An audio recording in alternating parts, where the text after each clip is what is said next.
Okay, welcome back everyone to another episode of How to Play Civilization 1. And I am Teacher Matt from Oxmar, Oxford English Masters. Today we're going to be looking at two non-fighting units in the game. Caravans and Diplomats. We've looked at Diplomats a little bit before, but I'm going to show you some more cool things you can do with Diplomats. And Caravans, which are for trade, are another non-combatant unit. So these units are not for fighting, they are for winning the game in more peaceful ways.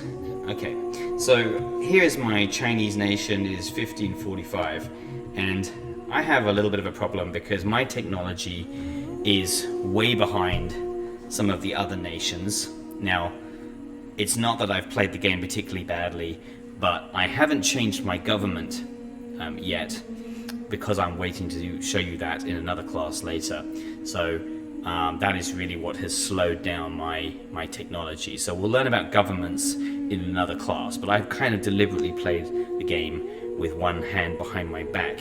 And now my technology is behind the other nations, and the other nations include the Zulu nation and possibly the French as well. And they are getting a little aggressive now.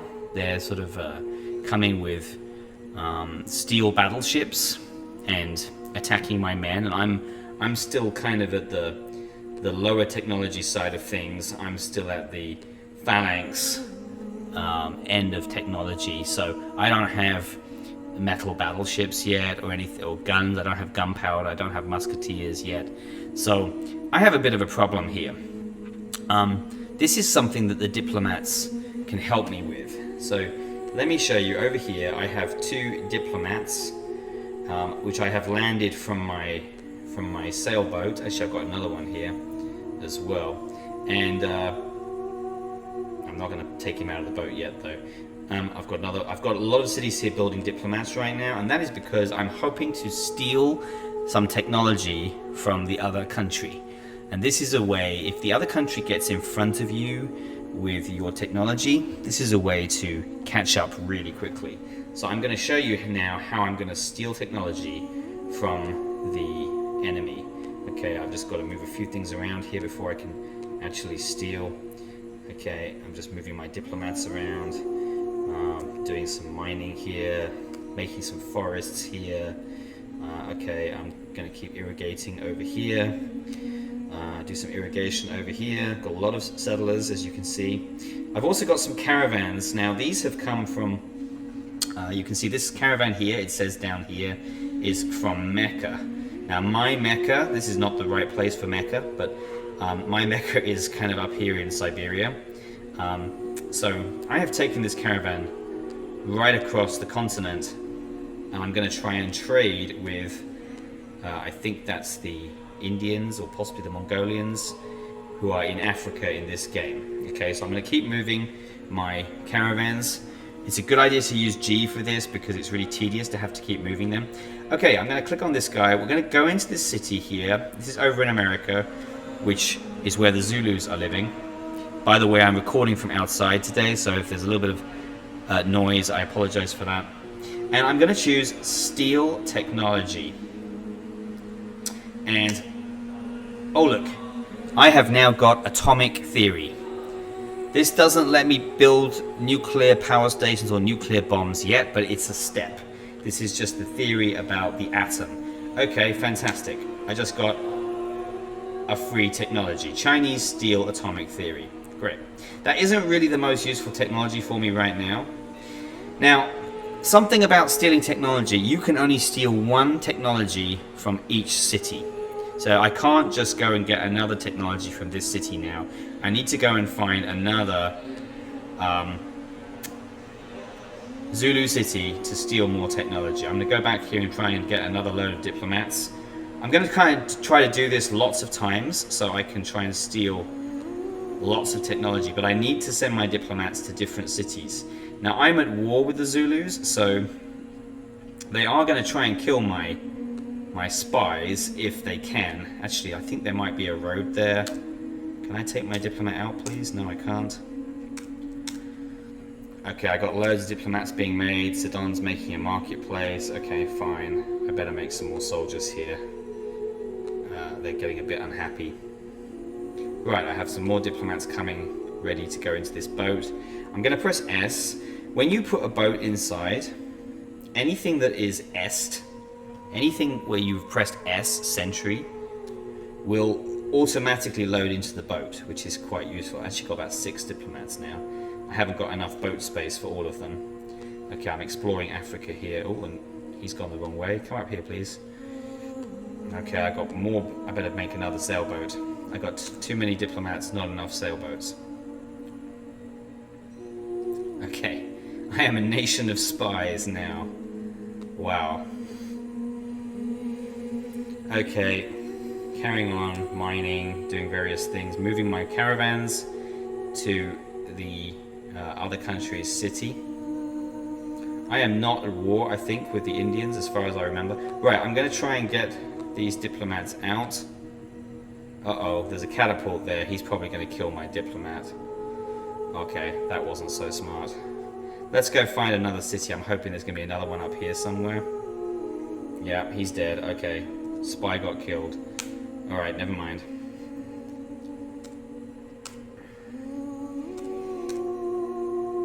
Okay, I'm still building my nation over here.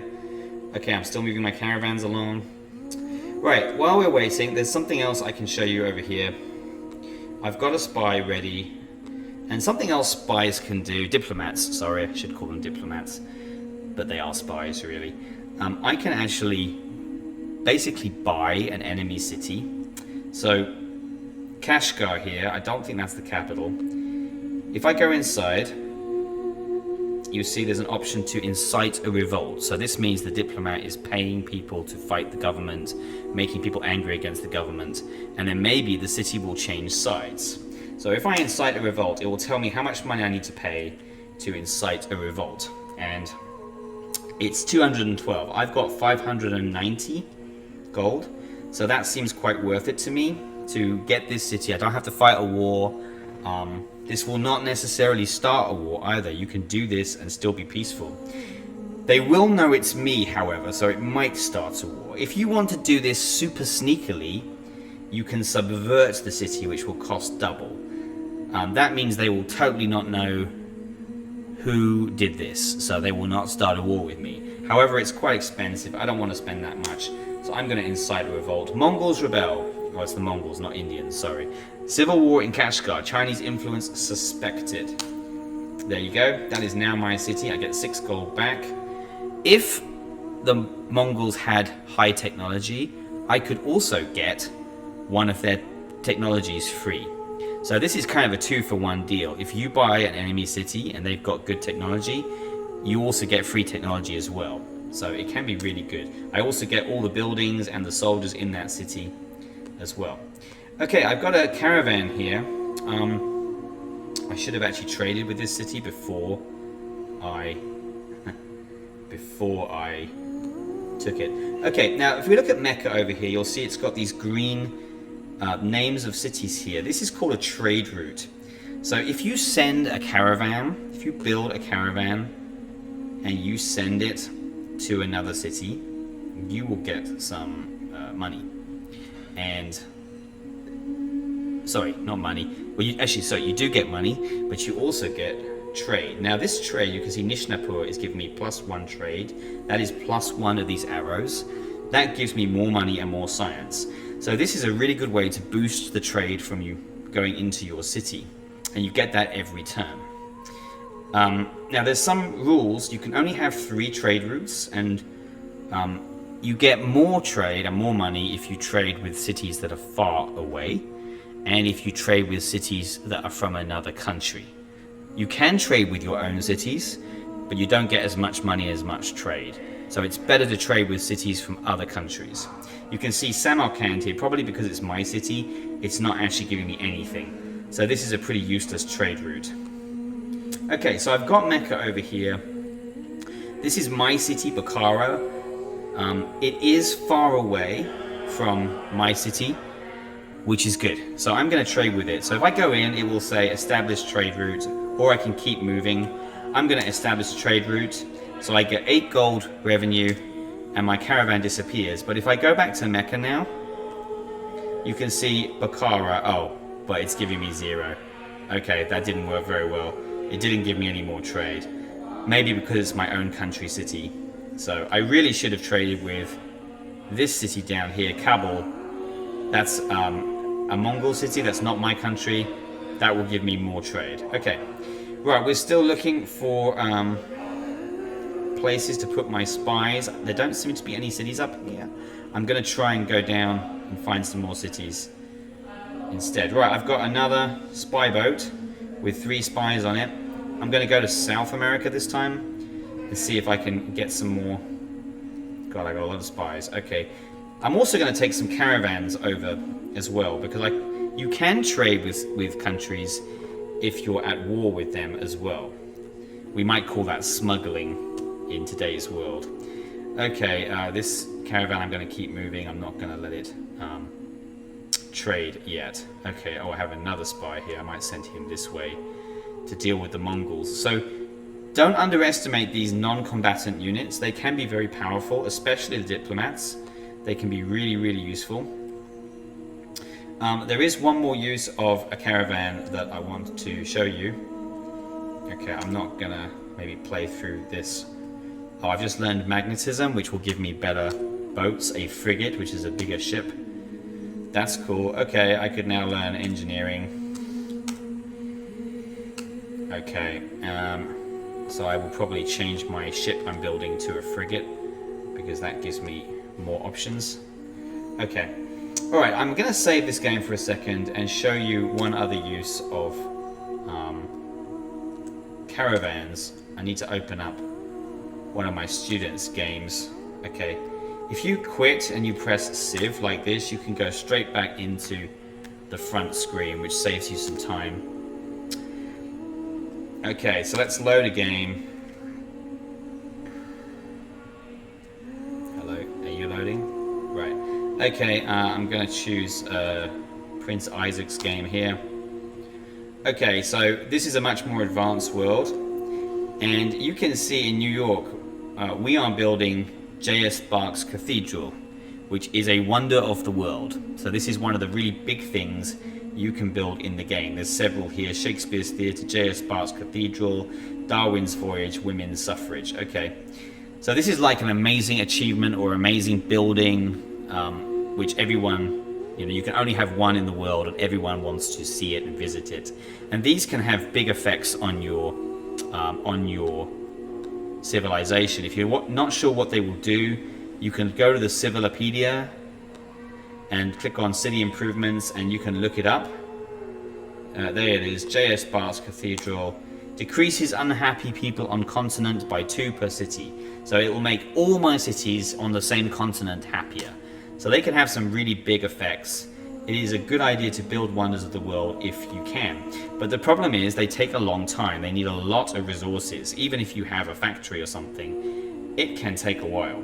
So a good way to quickly build a wonder of the world is to use caravans. Let's see if he's got a caravan that I can quickly build.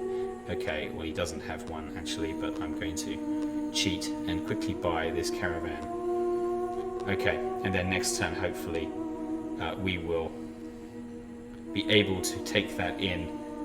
So you see, this student has got a lot of railroads all over America. Railroads are great for increasing your trade. Okay, I don't want to interrupt what he's doing too much here. Just borrowing his save game. Oh, famine. Civil disorder. We've got an unhappy city here. Okay, make them happier with some entertainers. Right, we've got our caravan. Okay, great. Oh, we've got a lot of civil disorder.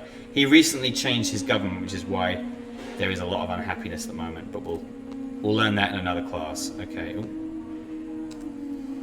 I know he's attacking this city. Right. Okay. I've got to help him. He's got 1 million settlers, as you can see. So there's a lot of moving settlers around that needs to be done. Oh my god, it's going to take forever. Okay. Okay, here's my caravan. Right, now because there are railroads, it's going to move really quickly.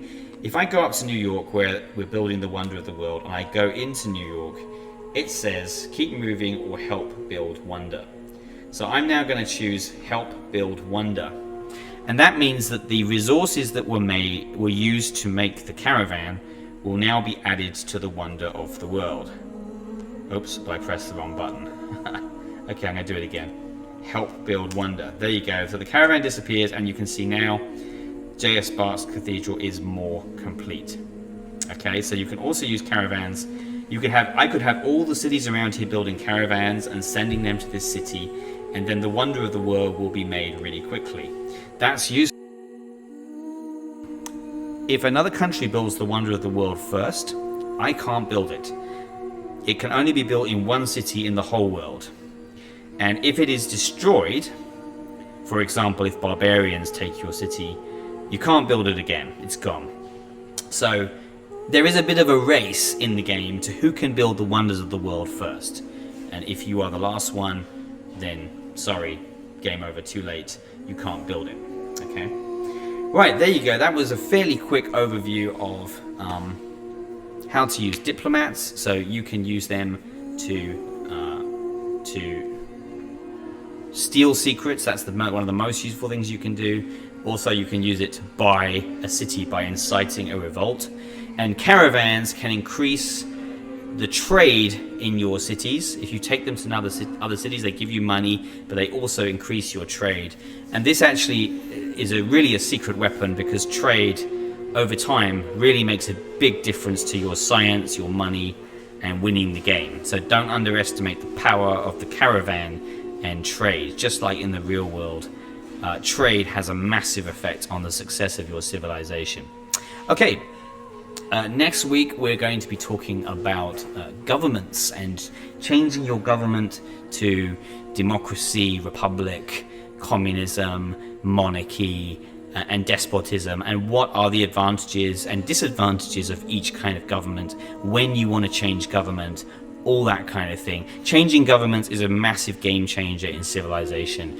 We're going to learn that next time. Okay, that's all for today. Fairly short video today. I'll see you next time. Bye.